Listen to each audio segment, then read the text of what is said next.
telling myself essentially what I tell my kids. And that's like, hey, be grateful for all the gifts that God has given you. And now look at this other person and see their life compared to yours and all that you have, and how could you not reach out and help them?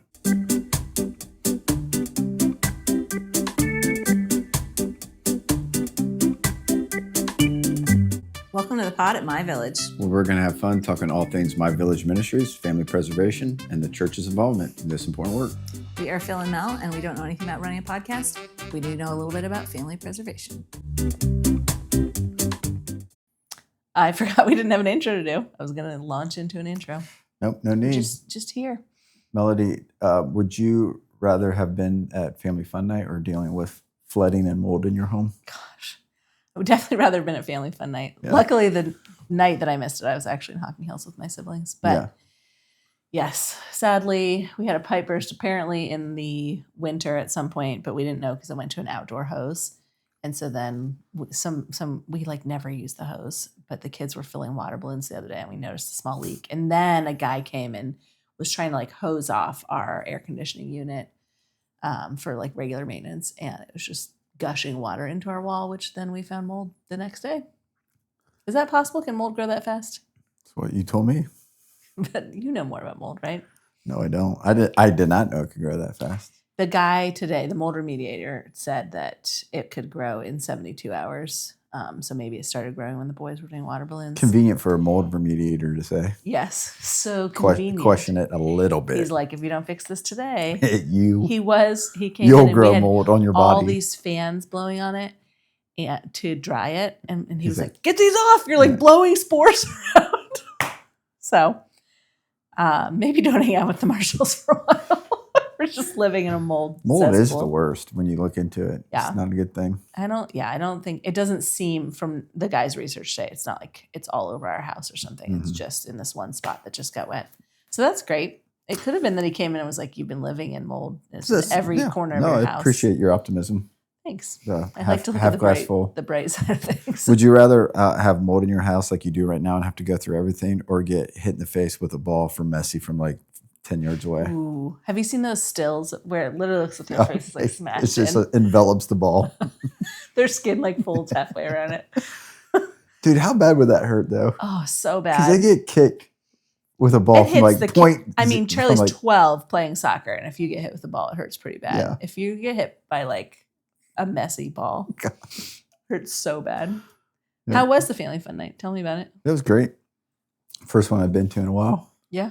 I've been on vacation for the past 2 years. During it. No, it was enjoyable. What was really cool is literally like, I do feel like the Lord protected this space, like literally this property from rain. Yeah. Allie said that the radar looked like a donut of, I mean, there was like flood warnings like in Franklin County. And we were driving up here. I was driving through a flood. Yeah. You were in a flood. Yeah. I had literally like, outdoor Noah's event. Ark it up. We had more than 200 people there. It was amazing. So if it had rained, it would have been pretty sad. It was great. Monet killed it with the resource closet. Yeah. Yeah, 45 kids got to shop for clothes. Yeah, it was great. Well, their parents did. Yep. Which bounce house was the most fun? Did you go on all of them? Did not go on any of them. I think it was the water one. No.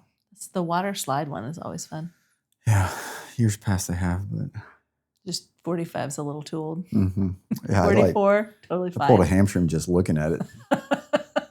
The kids when the first year we had that, the kids just lined up and went on that the whole time. It's amazing. Just over and over and over. Yep. Ben, you weren't there where you did. Would you have gone on the water slide? Oh, definitely. Yeah. His body, though, would have taken up the whole length of the slide. Yes. Like if you were to like arms up, toes pointed. Toes pointed. Just. Yep. But that's like forever for a 3-year-old. Yeah. All 7.5 feet. Oh, man. Okay. We are talking more about poverty, which is awesome because I think more than any other topic we've talked about, I've had friends and family reach out and be like, this is earth shattering what you're sharing about poverty. And I just never thought about it this way. And so that's been cool. I don't know if you've had a similar experience. It's encouraging. Yep. It is encouraging. But first, our questions. You want me to go first? Sure. All right. My first one for you is if you had to, you have no choice to get out of it, if you had to commit a petty crime, what would you want it to be? What's considered petty? Well, no one dies or is majorly hurt. I don't know the technical definition of a petty crime. But that's how I'm I'd like Grand Theft Auto. No, I'd sneak into some sporting venue that would cost like $1 billion and like watch it. Okay, so Is that you'd a petty like crime? climb the wall of like one of the World Cup games. Yeah, I wouldn't that choose you've been World Cup. watching That'd be that. like Baseball? something like that. Would you choose Yes, baseball? Anything. A Buckeye game? Yeah. Would you let your kids do it with you? Yeah, probably. I'm sure there's some like teachable moment in that. Sure. Yeah. No, someone gifted us, very nice of them. They gifted us, Aaron and I, to go to a Ohio State Michigan football game. Seats were real close, and there's no way we would have done it otherwise. Yeah. And it was amazing. Oh, So something so like fun. that, sneak into. When I was in college, just don't hate me when you hear this. You get football tickets for like $20 to those, the student tickets. And me and a friend got them together. And so we had 2 seats together for $40 total cash out of our pockets. And I sold my Michigan game tickets for like $200 the year we won the national championship. My word. I have a lot of regret about that. Yeah. I think I regret that. And then one time I was in Peru on a mission trip, and we had an opportunity to like minister to the street youth one more day or go see Machu Picchu. Yeah. And we ministered to the street youth one more day. Too much. That's like It's a one of the bucket 7 list. wonders of the world. And I was like right there and could have done it. And I've heard ministry it's instead. I remarkable regret too. You could have witnessed to people there. It's so true. I could have just shared the gospel at Machu Picchu. Yeah, you could have justified your trip. I know. I feel sad about it. Yep. Do you know what I don't know if this is a petty crime, but I've always wanted to like break the glass on a jewelry case and like swoop all the jewelry into a bag. Yeah, it's probably not petty. I'm sure that I would give it amounts back, to but like thousands of dollars. the movies where they like steal jewels, didn't you just steal some jewels? It's always in like a black bag. Yeah. I mean, I would like have a small satchel. zero idea of like how to get any money from those jewels. Like I wouldn't know how to sell them. Facebook but I'd Marketplace. have the jewels in like a velvet bag. Yeah. I wouldn't really do that. Well, first question for you. As usual for the family fun night, we always have something left over. And so we had copious amounts of carrots, baby carrots. Every year we're like, we shouldn't get carrots. But we always do. Well, it costs like $4. They like pay you to get them. So we have a lot of carrots left over. So I've been consuming a lot of carrots. You just took them all. Is that why you look slightly orange today? Yeah. I can see really well right now. So they say you see better if you eat carrots. I don't know. That could be a lie. I feel like that's totally made up. It. But like every parent uses that with their kid. Yeah, like that's why you need it's made up. Yeah, eat carrots or go to the eye doctor or whatever. Anyways, do you think you could ultimately be satiated by just eating carrots for lunch?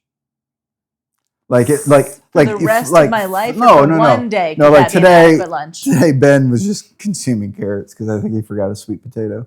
Ooh. And He's so like, I asked him. I was like, "Could you find yourself like satisfyingly like satiated Probably for your not. lunch Now, if you just ate carrots if until I had like you were hummus full?" to dip them in. Yeah. Okay, you can do that. I think I could do it because there's protein in the hummus. And Really? Okay. could you? If you had to choose another fruit or vegetable to just consume for lunch and be like fine with it, Can there be a dip? Yeah. Because apples and peanut butter. Yeah. Oh, yeah, that's a no-brainer. Are you a banana with peanut butter fan? No, I don't like the texture of bananas that Oh, much. shocker. You know how kids will like put a bite of food in their like corner of their mouth and just not finish it Oh, when they're yeah. little, and just what makes you so Yeah. angry. They just Yeah. won't chew their food. Yeah. There was a kid once that like put some carrots in the corner of their mouth, and when they eventually spit them out, like hours later, they were clear. Like the orange color had just leached out. That's of their amazing. body. That's They like a were science completely experiment. Clear. I know. You can try it sometime. For some reason, I feel like I've told this story, but I'll condense the story a lot. I ended up going down to Haiti, actually during the earthquake that they had like 15 years ago, and Right after. Yeah, it. right after. And we had planned the trip to go down there. Then the earthquake happened, and it shifted our focus. So it was like a when we went relief trip. down. It became more of that. But at one of the orphanages we were visiting, they were feeding the kids hot dogs, and one of the kids hamstered up like a hot dog, and it was Yeah. just like the largest. Like I don't know how anyone could Just like like on one side. reserve like essentially like a 3/4 of a hot dog in one side of his mouth, and he was just sucking on it, and that Ew. it was actually hard. Is that to, worse than carrots? Oh I think yeah, So. like why would? Anyways, Yeah. I digress. This is terrible, but every story that one of us tells makes the other one think of one other story. Okay, when I used to run a daycare, there was a kid who every day brought this little can of hot dogs in water. Like the Did you Vienna sausage type stuff. Yes, but they were like in the baby food aisle. This is something they used to sell before Really? everybody was making their own baby food. But it was just like hot dogs like that tall, like little pieces of hot dogs in water. And he would eat like 5 or 6 of them for lunch every day. Oh, so gross. Was there a smell to it? Yes, I have like vivid memories of it right now. I'm gonna like sneak into your house after your mold's fixed and just open up a can of one of those and slide it under your bed. It's so And you'd be like, mean. "There's still mold. There's Wasn't something there going an Office on." episode where they hid like a fish in the ceiling or something like that? Yeah. Oh man, we could just keep going one at a time with stories. we Anyways, think yeah. of. Okay, my second question for you, which is more serious, because we're talking about poverty, which I'm now 3 for 3 with having a question that's Wow, loosely tied. So to proud of poverty. you. What is the season of your life, and it could be right now, that you felt the richest? Financially rich. You can define it however you want, Um, but you distinctly remember thinking like, I remember. I feel pretty wealthy right now. Oh yeah, I remember it was when I was working at my ministry out of Chicago, and for the first 3 years, I was making under $10,000 a year. So that's when you felt rich? No, Okay. and we took a shift from me raising my own funds to raising my funds, but them also paying me like a partial salary, whatever Okay. that means. You know what I mean? Mhm. And I went from literally like 9,800 a year to like just over 30,000. I thought I was, In Chicago, though, yeah. you still couldn't have had much money. Oh yeah, but when you make like a 200% increase, Yeah. 300, 200, whatever I it don't know is, how to do that. 200. Yeah, I paid a visit to dollar menu Wendy's a lot that Yeah. week. Wow, Splurging. big splurge. Yeah, like $3. Some people buy a boat, Yeah. Phil. Wendy's Wendy's dollar menu. menu, and junior bacon, a couple of those, and Mhm. yep. We used Oh to yeah, I go to remember the- feeling so rich. Yeah, you were. Do you wish that you made 30,000 Part a of me, year right yeah. now? But it's yeah, and I wish you could live on 30,000 a year. Yeah. Gosh, I know. Well, we have a host family coming in to chat with us today. Am I not allowed to ask you my second question? Oh, I already forgot. Your first one was so good it felt like 2 questions. No, I got a good one for you, I think. Okay. So we talked about the success sequence last, Mhm. I think it was the last one. Wait, The last one that last aired. podcast. Yeah. Yeah. Yeah. Or whatever. It was recently. Yeah. Not based upon research, but your own opinion. If you had to add a fourth to it that you think would be really effective in helping anyone to stay out of poverty, what would that fourth thing be? Okay. I'll just remind everybody it's graduate high school, wait until you're 21 to get married and have a kid, and then work full time at Yep. any job. Yep. This is based on my experience and the work that we do. I think the fourth one is have 2 to 3 close friends, like ride or Yeah. dies. People How would that you like, define that? Would there be a way to define that? somebody who would, if you had some reason that you had to go to the hospital, they'd drop everything and meet you there. Yeah, that's a good litmus test, way to discern whether or not. I think that it goes hand in hand with everything that we talk about and teach. Yeah. But just knowing you have some people in your Yep. corner, I think mitigates a lot of the risk in life Yep. because you're not going to be alone in it. Yep. That's It ties in well to that conversation we had, is being socially rich to some degree. Yes. Yeah. Having that equity there is good. Yeah. Now can I introduce our guests? Yeah, we Sorry, will I allow cut it. you short. That's all right. Yeah, Kelsey and Michael Johnson from Three Creeks Church. They're going to be here in a second. And we alluded to this a little bit when Eugene was here, and we were talking about like, what are your metrics for success in the ministry? And, he was pressing on not just looking for some kind of result in those we serve. And I would say that Michael and Kelsey have done that really well. And that one of the things I shared with Eugene was that we have host families whose hearts have been really broken as they watch families walk through the cycles of poverty and brokenness themselves. And I just am looking forward to talking to this host family and hearing from them how they do that well, how they stay full of hope in the Lord and continue to say yes to relationships that are not always easy, and how it's impacted them too. So anything else you want to say before we... Nope, you will not see me during that interview. So I'm going to prematurely say tomorrow's the next day. Later today is the next day. Yeah. Just kidding. All right. Enjoy.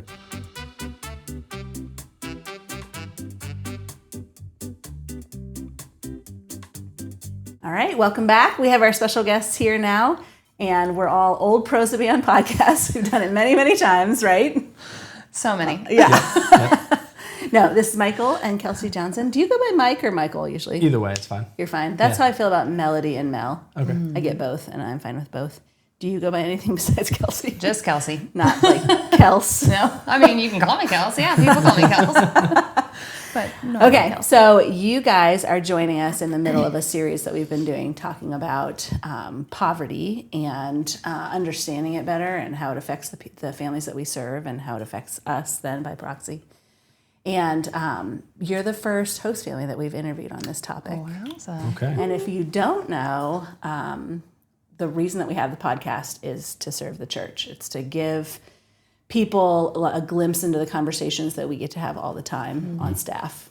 Because we realize there's a lot of people serving in the ministry that don't get to be at staff meeting every week and hear the way that we're talking about stuff or read the next book with the latest research. And so we think there's something really edifying about hearing each other's stories and letting that spur on our hearts and the work that we're doing each in our own churches and places that we're working. So I would love to start with just hearing about you two, how you came to my village and got started in the ministry and what your home and family are like in general so that people can kind of get a glimpse of what you guys are like. Okay. Yeah, well, it actually all started, well, let me start with there's Kelsey and I, who are part of our family, and then we also have three children, Sawyer, Lily, and Caden, who are 10, 7, and 6. Sorry, their birthdays in the summer and keeping track of them all. Are they all in the summer? No, 2 of them are in the summer, but so that's our family. How we came to my village was just, sitting in church on a Sunday morning, and Morgan Trainer actually was at the service, and she introduced the ministry to the church, and it was something that I actually had heard that Sunday morning, but Kelsey actually wasn't at church that morning for some reason. I don't remember exactly why. I think I was serving kids. Oh, that's what it was. So she was back just in the got no back. credit for even being there. Yeah, no credit. I was just, She walking was the halls gone. with 3 kids on my body, she but it's doesn't fine. care that much about church, so. No. But then, it was one of those things that, you feel something happening. You feel like God is, moving in you and pulling you toward this direction of something. And you don't exactly understand it at the time, but like for me specifically, it's not something that I would typically be interested in, right? It's about, people I don't know, and it's about things that don't involve me. But in that particular Sunday, I just felt like, God broke my heart for hearing the story of some of these moms. And then, after church, then I went and told her, and I was like, this is not me. This is not who I am. For clarity, I don't want to do this. I don't cry and I don't get emotionally invested in things and compassionate. That's not my thing. Yeah. But in this particular scenario, it was like, got hit by a truck. And so then I told her, I was like, hey, we should do this. Yeah. What did you think when he came to you? You're like, I just got done caring for all these toddlers. Well, it's actually a funny story that we laugh about now, because we were getting ready to go to a family event, and he's talking about this in the car. And we had just bought our house, but we hadn't moved into it yet. And so I literally was like, this can't be real. You want to invite more people into our home when And we your don't kids were even live in it yet. Little. Caden was Yeah. only 1.5 Okay. when we moved. So yes, we had 3 young children already, and he's wanting to bring more kids into it. And we didn't actually live in our house yet. I'm like, I just want to enjoy our house and our space. I'm like, this feels like too much. And then we didn't talk about it again for a while. Yeah. But then here we are. Nothing happened in Yeah. between. No, And we're we were here. just like, we'll start And then you small. invite us to the podcast. Yes. Did you Yes. say you'll start small? Because from my perspective, I was not part of like your home assessment or anything, any of your like onboarding stuff. I just remember one of the staff telling me we had 3 little kids to place, right? We were looking for a host family for.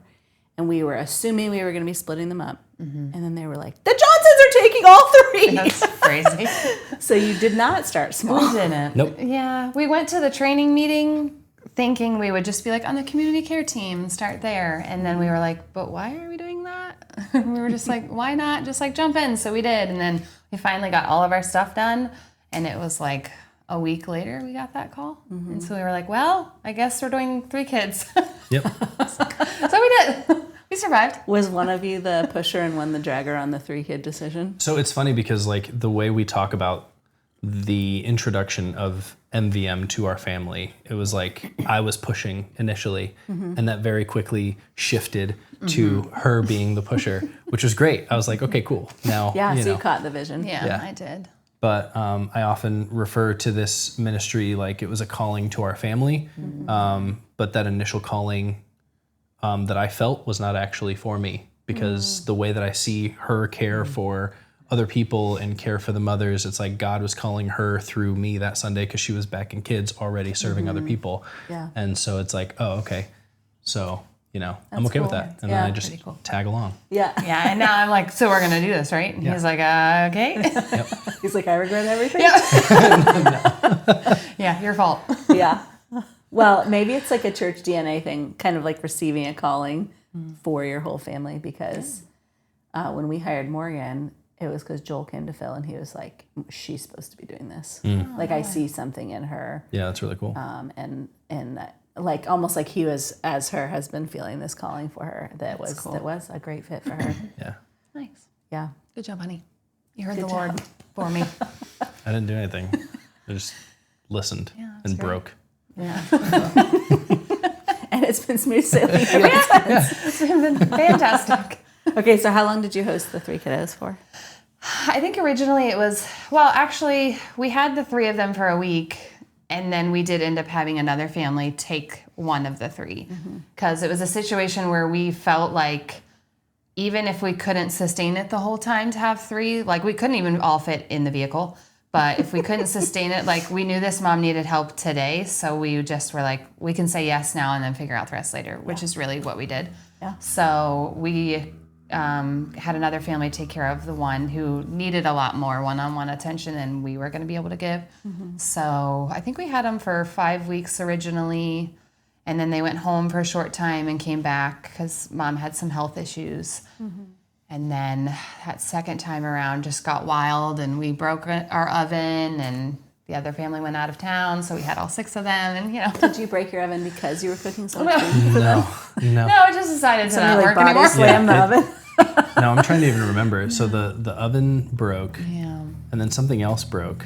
I don't remember what it was. Oh, we had the water leak in the basement. Oh, yeah. And then we also, at the end of it, caught COVID. So what you're saying? Yeah. Yeah. Oh, yeah, that extended So what you're it saying is forever. life doesn't just get real easy while you're hosting. Life keeps lifing. It No. did. Yeah. Yep. It lifed pretty hard. so. Yeah. But, everyone was fed and loved, and it was fine. I feel like I also remember, sorry, I'm like pulling up very old memories of mine that were obviously much more personal to you guys. I was like a bystander, but I remember your church taking pretty good care of you when like your oven broke and stuff like that, right? Amazing. Yep. I texted Morgan that day, and this was all during the week that we had the 6th child with us. And I told her, and I was like, I just don't even know what to do right now. And literally by the end of the day, we had $400 in DoorDash. And I was like, at the point where I was like, Morgan, is this too much? Like, should I send some of this back? Like, I felt guilty, and it lasted us forever, which is what we needed. Because I think we were 6 weeks without an oven. Yep. So, my word. yeah, Oven and stove. We couldn't use the whole thing. So they took really good care of us. They did. I do love Three Creeks. That's awesome. Thanks, guys. One other thing I will share about that hosting is it always was really significant to me because Allie was your supervisor, right? And she had to do paperwork with Mom in bed, which I think was the first time that had ever happened. Maybe still the only time it's ever happened. But she had chemo that day and was just too weak to even get out of bed. Yeah. And she was like, I don't know what I would do if you guys weren't here. So her three are like running around the house, and she can't even get out of bed. Yeah. So That was tough. yeah, it was very precious though that you guys stepped in, and it was a long journey. I know of caring for that family and having the kids in your home. Yeah. Yeah.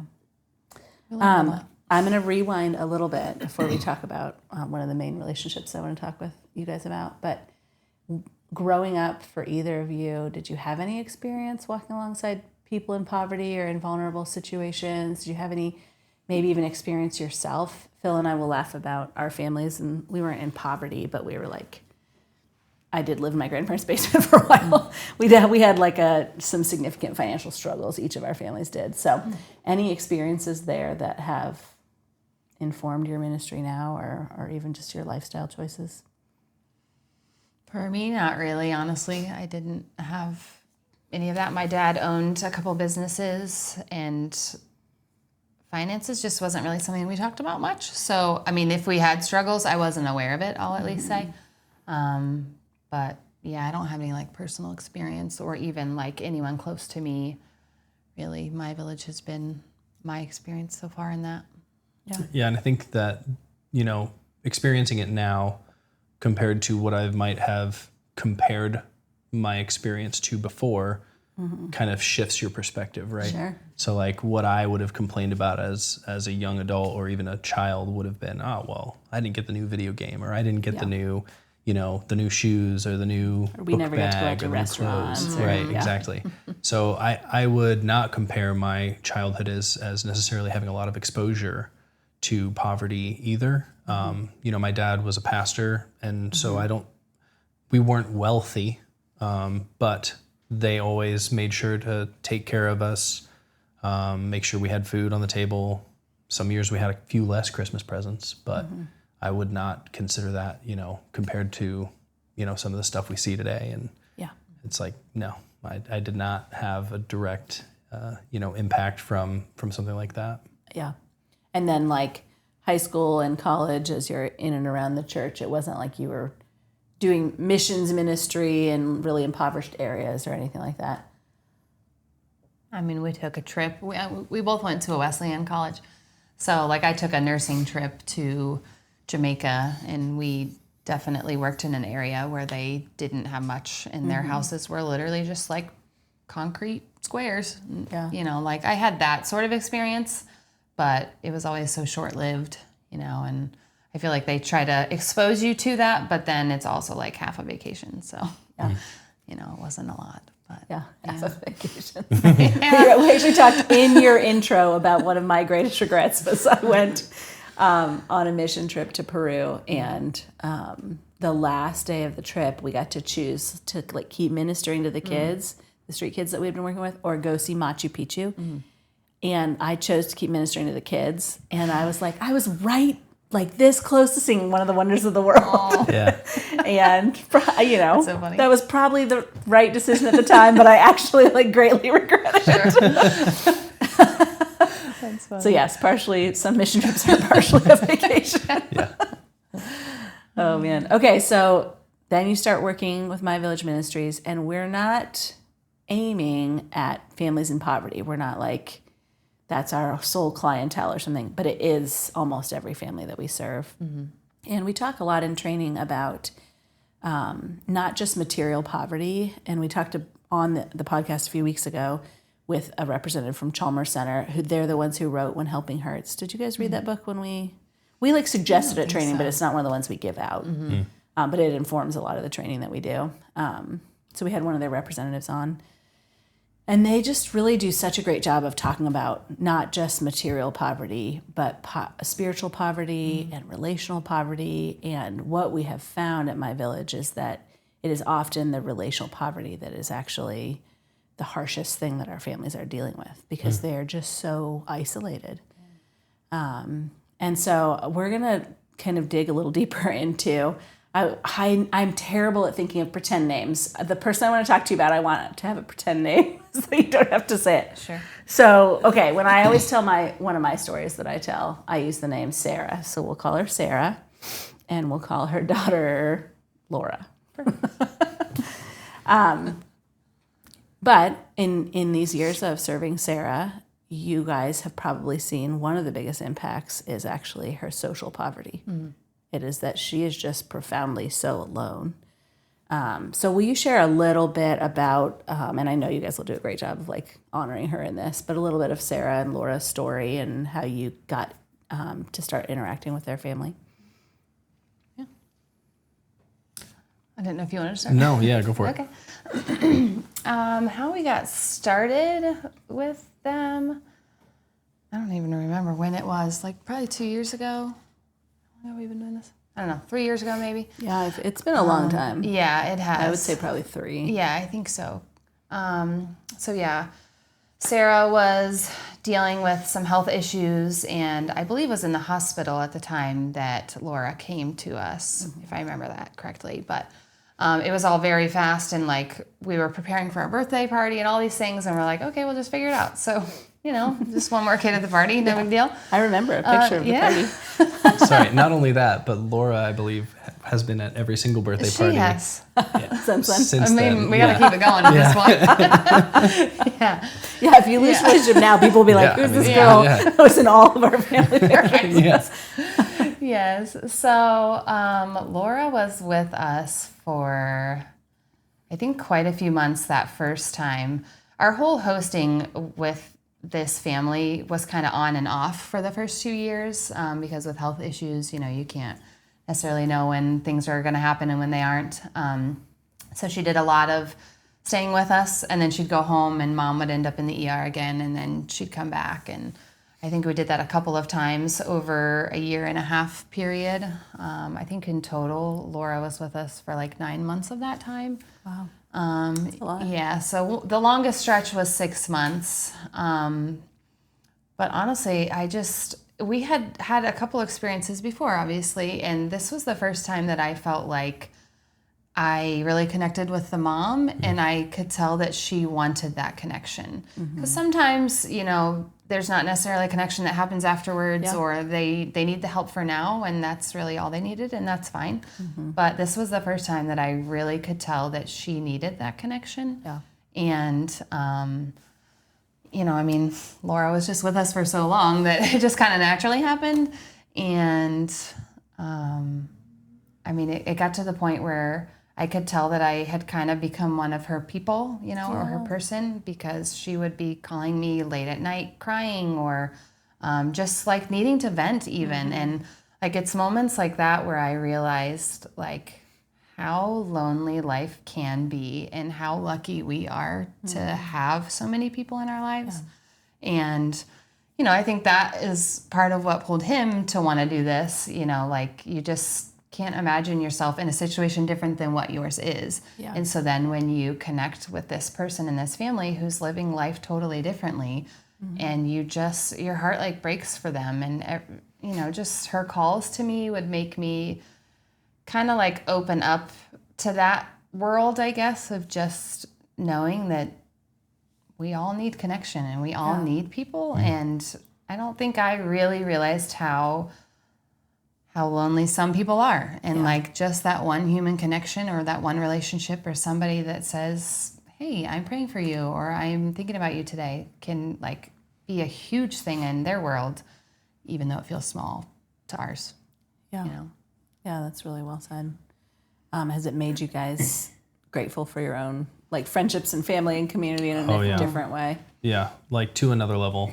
Because that's the whole point, right, of MVM is to help families who are in isolation, right? So just to even try to consider our lives without the vast amount of support that we have. If we are short in some way financially or, hey, we need a new stove, right? My parents would gladly jump in and help, or her parents would gladly jump in and help, or her sisters, or our friends who live down the street, or our neighbors would jump in and help, right? We have a lot of support, and that's not even talking about the church, right? Yeah. The church that we're very plugged into, and have a lot of friends there as well that like they would jump to support us. Just to consider that not having that amount of support and community around us would be very, like you said, lonely and very difficult to do anything. Yeah. Now, Sarah has continued to have health struggles and still does today. So I know there have been a lot of last minute calls. So maybe, I'll ask this first. Is there anybody in that wonderful community that you guys have that is like, why are you still helping this? Why are you still helping Sarah?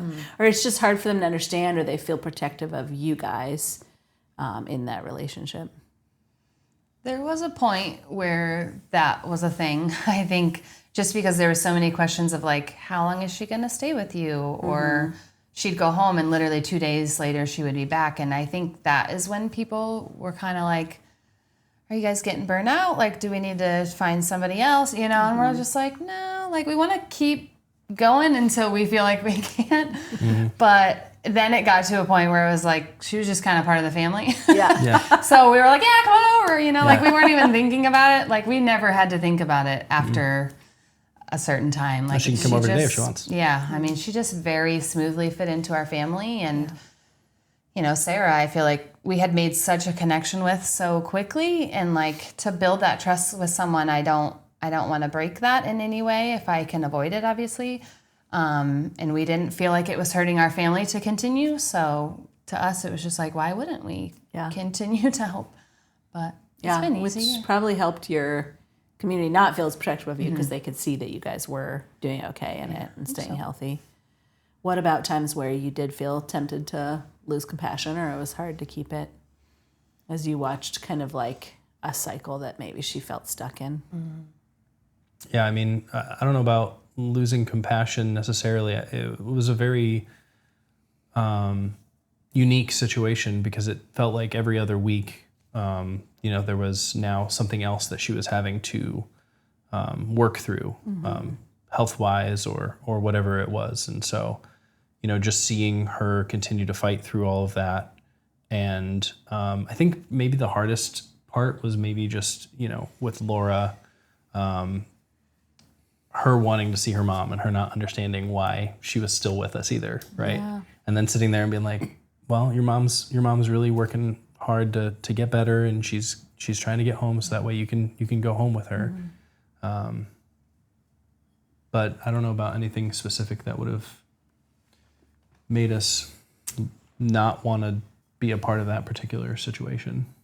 Yeah, I don't think so. Yeah, or any like regular ways that you had to fight for compassion, or that wasn't really a struggle for you guys? Like for me, sometimes when I would struggle some with compassion, or I have a couple memories where we had been hosting a girl for a long time, and she went for the weekend with her mom and came back with like a new outfit and a new toy and like a receipt in the diaper bag for California Pizza Kitchen for like, I don't know, $80 some or something. I don't know. And in my mind, it was like, you're supposed to be saving for a down payment. And so one of the practical things I could do to fight for compassion was to share with my supervisor at the time was Lori, and to share with her, man, I feel really frustrated about, like, to be able to just honestly share those feelings, and then be able to pray together about them, that I don't always understand these decisions, and nor do I know that I would do it any differently. And there can be a very real feeling of like, I just get this one weekend with my daughter and then she's back with you, and I wanted to make it really special. And so I was able to understand that, and she was able to point me back to truth, and prayed together for that mom, and my compassion was back. But for sure, I struggled with it as I was watching maybe decisions be made differently than how I would make them. That felt to me like, oh, that's keeping you from getting back with your daughter. So I think that can be hard sometimes. Yeah, there was a couple times I would say I maybe had those moments because, like you said, decisions were just made differently than I would make them. And I think maybe getting back home and being on her own felt a little scary at the time because of the health issues that she was going through, which again, I can't even imagine what that's like because I haven't gone through that. Yeah. So some of those decisions she was making just weren't helping her get back home. And so those moments I would get frustrated because I'm like, the whole goal here is that you can get home so that we can bring Laura home. And and we're watching Laura miss you. Yeah. Like she wants to be back home. Right. With you. And so trying to manage that, and I did actually exactly what you did. And I called my supervisor at the time and I was like, I feel like I'm taking on all this stress because I'm not understanding why she's making decisions this way. And they, she really honestly helped me in that moment to recognize that, Sarah has grown up in a very different life than we did. She didn't come from supportive families in general. She left a relationship that was really hard, but she made those choices for her child. And we just haven't had to do that. And so recognizing that when you come from a traumatic childhood, and even into adulthood, your brain is wired differently, and just naturally she's making decisions differently than we would because we have support and we have people to call and say, I'm not sure what to do in this situation or whatever. And just realizing that she wasn't trying to offend me, or the decisions or things that she would say, I would take personal sometimes. And my supervisor kind of just put me in my place and was like, that's not it though. That's not what she's doing. This is just how her brain has had to work so that she can fight for herself. And I'm like, okay, you're right. Yeah. So I did have that aha moment where I was like, I get it in a very specific situation. Or I have to recognize that her story looks very different than mine. And so that is going to naturally cause her to say things differently, act differently, or make decisions differently. And it's not personal. Yeah. Yeah. Yeah, we talk a lot about increasing our curiosity instead of our judgment. It's it is so easy to snap to, you're not managing your money carefully because you don't care about being back with your daughter. And instead of having this curiosity around, I wonder why you felt tempted to buy this new outfit and go to California Pizza Kitchen this weekend. And that curiosity then can lead to a stronger connection instead of a more shallow one that's based on just what we're thinking without asking any questions or getting to know somebody better in their story. Sure. But it's really easy to do. And part of me is like, I don't know that anybody has ever been able to just know that without walking through it. It's almost like sometimes we have to have the wrong idea before we can get to the right idea. Or we have to struggle with maybe a judgmental perspective before we get to the compassionate perspective. And it has been in growing through that in these relationships that I feel like the Lord has deepened my level of compassion based off of what real relationships look like. I think everybody in the world has a perspective about poverty. There's something we think about it, whether it's just, this is what I think about the person's that's panhandling at the corner, or this is what I think about the mom who has a very dirty, disheveled looking child out in public, whatever it is, we have some kind of perspective on poverty. I just wonder how walking in relationship with Sarah and then with some of the other families you've served, how that has affected your perspective on poverty that you see around you now in the world. Yeah, I think, so when we talk about Sarah and Laura, I didn't necessarily have anything specific that stuck out to me of losing compassion. And I think that's because during that time, I was working on, or God was working on me, I should say, because I started way over here on the lack of compassion. So when we talked at the beginning of how this ministry is not something that I would typically jive with or that would mean something to me, it's because I'm way on this side of lacking compassion. Even we talked about this earlier, that even when we were at the training originally before becoming host parents, that I had asked the question, hey, so I asked the question, sorry, I just feel so embarrassed by asking this question at the... I'm so excited. But it was I told him, I was like, you're probably not the only person that has questioned this. Yeah, so the question that I asked at the training after hearing about all the things about, why we do this ministry, and I was like, yeah, but how do we prevent these moms from taking advantage of us? Like, how do we prevent them from seeing an opportunity and, deciding, oh, well, these people are taking care of my kids. I guess I can slack off a little bit more, right? And actually, Kelsey challenged me on that. She's like, the Lord's got to change your heart on that one. And I was like, okay. In the moment, you spoke. No. It was later. like on the ride home. But who answered you? I'm curious what they said to that. So I love the honesty of that question. Yeah, the answer. And you aren't the only one who's ever asked something along those lines. Yeah, the answer to I don't remember who answered it, but the answer to the question was essentially that, MVM does a really good job of monitoring that and making sure that they're involved in understanding of the situation to prevent any abuse, quote unquote, of that. But even the question at the time, showed kind of where my heart was at the beginning of being in this ministry. And then over time, starting with her kicking me in the rear, saying, God needs to change your heart on that, right? So I could see that it was changing and growing, and especially during that time where it was no longer about how is this person going to take advantage of me, but more of I can't believe that they're going through now another challenge, now another struggle.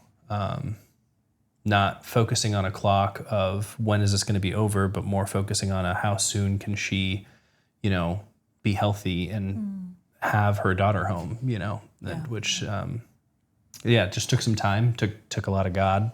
Yeah. Sure. But. Yeah, I mean, it's such a good, honest question. And also, thank goodness the Lord's not asking it about us. Like, ooh, I wonder if they're going to take advantage of me. Yes, we are. We're going to take advantage of you, Lord. I think we talk sometimes about the man who was paralyzed and his friends held the four corners of the bed and lowered him through the roof.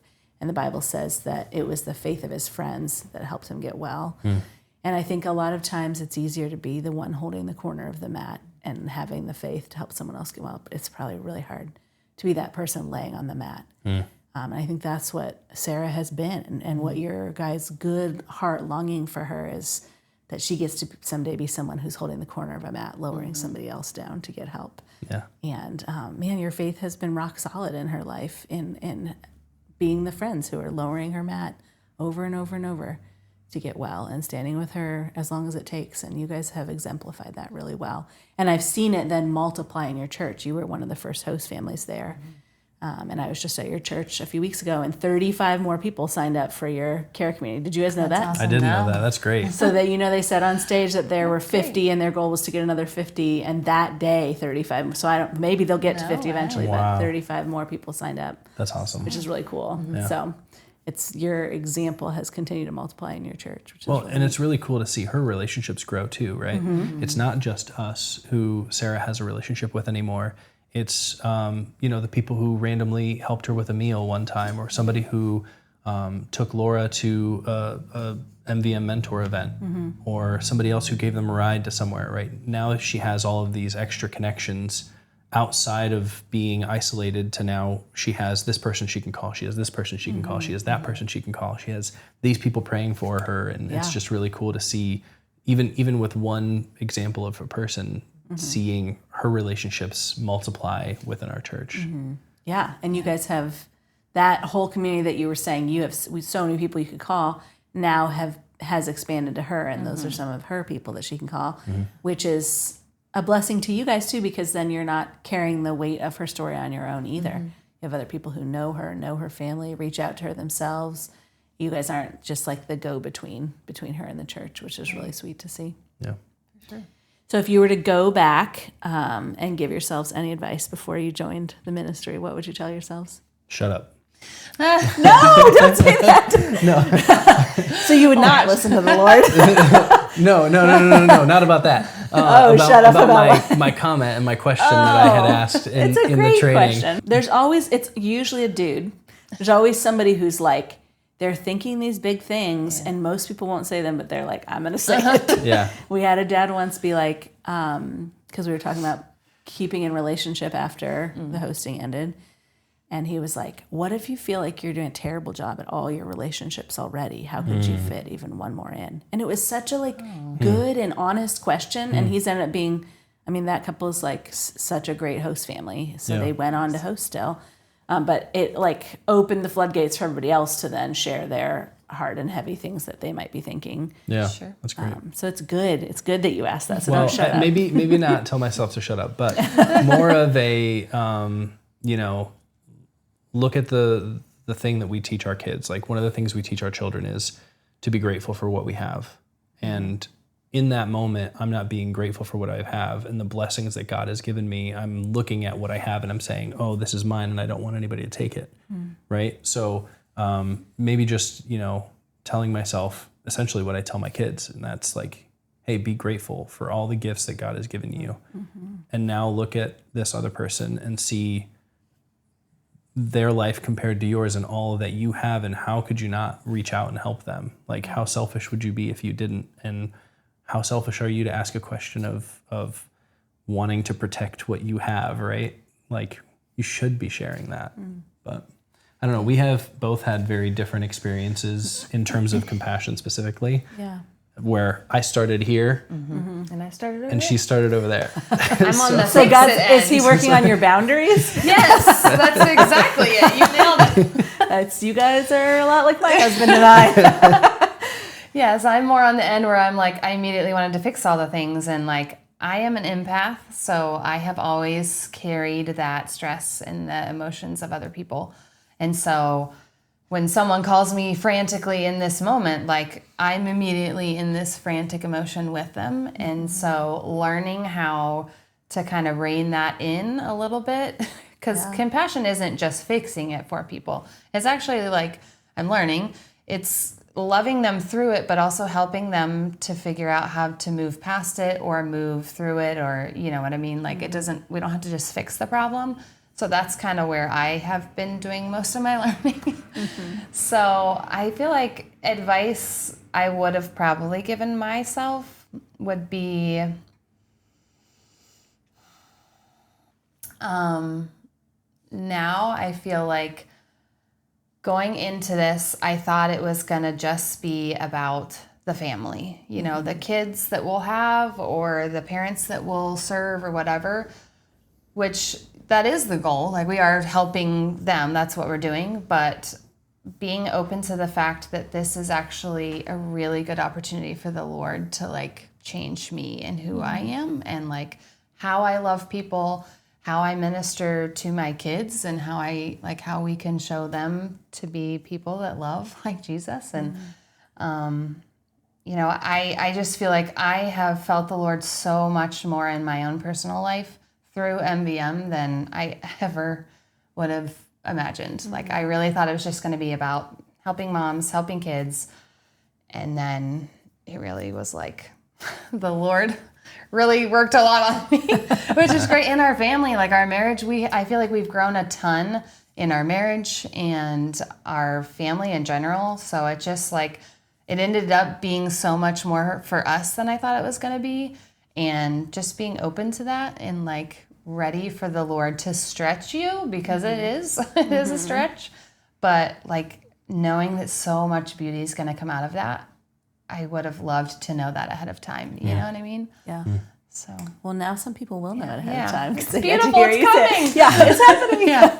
Yeah, we, Phil was saying this already when I first came on staff, that he just feels this weight of inviting people into a ministry that he knows is going to also invite spiritual attack into their life. And so he would, when we've seen host families struggle through different things, I feel like it really gets to him. He can feel that weight of like, gosh, I asked them to do this. But over time, we have grown to feel this like immense joy, because we know the comfort and nearness that they're also going to experience to the Lord in that struggle. And knowing personally that ourselves, we would never go back and not have served the way we have over the last decade, because the richness of our relationship with the Lord and with our relationship with families we never would have met otherwise has been so much greater than the struggle. But it is hard to like explain it to somebody ahead of time. Yeah. You would never want to when they were in the middle of a struggle. Yeah. Like, yeah, this is hard, but you're really going to love God afterwards. It's going to be wonderful. I promise. We promise. Yeah, so that is really sweet that you would tell yourself, like, it's going to be wonderful and it's going to change you. That's super cool. Okay, so my last question for you is just a fun one that I did not prepare you for. Okay. Oh, But we boy. really like to ask people this. Okay. I'm excited. Me too. It's not that nervous. exciting. It's just. Now you built it Don't up. let Yeah, us down no, now. I regret building it up. If you wake up on a Saturday morning with nothing to do, a totally free Saturday, gosh, no okay. responsibilities, how would you spend your day? And what would you eat? Oh, stop it. Oh, that was my answer. Just eat. Eating Yeah. Yeah, I would go to Eggs? breakfast. You really like I eggs? love He breakfast. would. What's your food. favorite breakfast restaurant? Probably Scramblers. Not Solid. North Yeah. Star. Oh, that's so Yeah. expensive. Yeah. It is just pretend I just- money's not enough. Whatever. In this scenario. Still Whatever, Scramblers. whatever breakfast place has the biggest breakfast meal. Like I want the eggs and the bacon and the ham and the sausage and the pancakes and the waffles and the toast. Okay. All of it. Okay. Good to know. That's spot And I'd on. spend the whole day doing that. Yeah, Just- that's That'd be spot fine. on for Go back to Scramblers for lunch. Go back to Scramblers for dinner. You know, Or you can just stay there. my- Like in Stay. college when you enter like an all-you-can-eat buffet and like Yeah. Oh, just can I go stay there back? until you're hungry again. yeah, yeah. My part of heaven is just a Denny's. Minus the cockroaches on the bathroom floor. Mine is not. All right. Oh my So while gosh. Mike's at Scramblers, Yeah. what are you doing? So it's funny because just this past Saturday, Saturday, we had nothing to do in the morning, and I literally just stood in the kitchen and I was like, I don't know what to do. I don't know what to do with myself. I don't know how to just like chill. So I am I a relate to that. go, get going, like let's go do something kind of person. He's like, let's close the blinds and just like not leave. You know, maybe just You order guys are the literally so scramblers. much like me and my husband. That's awesome. Yeah, so I think eventually I was like, I'm gonna go to the book festival. I think is what happened because I was like, I need to get out of here. Not that I don't want to be at home with my family, but I just gotta go. I gotta go do something. So it would either be like some sort of activity, like take a bike ride With everybody or by yourself? Because you're in those young. I mean, kid if I years. ever have a moment where I don't have anything to do, it would be by myself. Yeah. I'd be like, see you guys. See you in a couple hours. Yep, that So feels that's what I did. I'll take the kids to Scramblers. Yeah. We're good. There you go.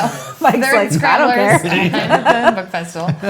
But yeah, we're just wildly different there. I Yeah. really don't know how to have a day with nothing to do. So Yeah, that's I fair. found something. I'm learning how to rest. The Lord's trying to refine that part of my life. yeah, well, I'll try. Yeah. I don't even know what I would eat. I would just get coffee. Like that's all I care about. I'd go to a coffee shop. Do you have a favorite coffee shop? I mean, Plug it. shameless plug, Sorso in Pickerington because I work there. But I mean, I Wait, love what's it called? Sorso. Sorso. Yeah, it means How do you spell it? To sip. SORSO. Okay. Yeah, so it's in Pickerington. Go Very try cool. it out. I will. That's Yeah. so close to my house. It is down the street. Well, when I come hang out with you guys, Yeah, I'll go to Sorso. perfect. I'll take you then. But I just like to hop around to like locally owned coffee shops. That's like my favorite thing to do. Good for you. Yeah, and read That's a book. awesome. You know.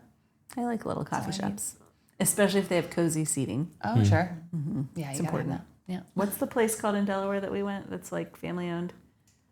Coffeeology? Yeah, Oh, Coffeeology. that's fun. That one's real close to me. It's so I'll cute, try and it. it's like real close to you.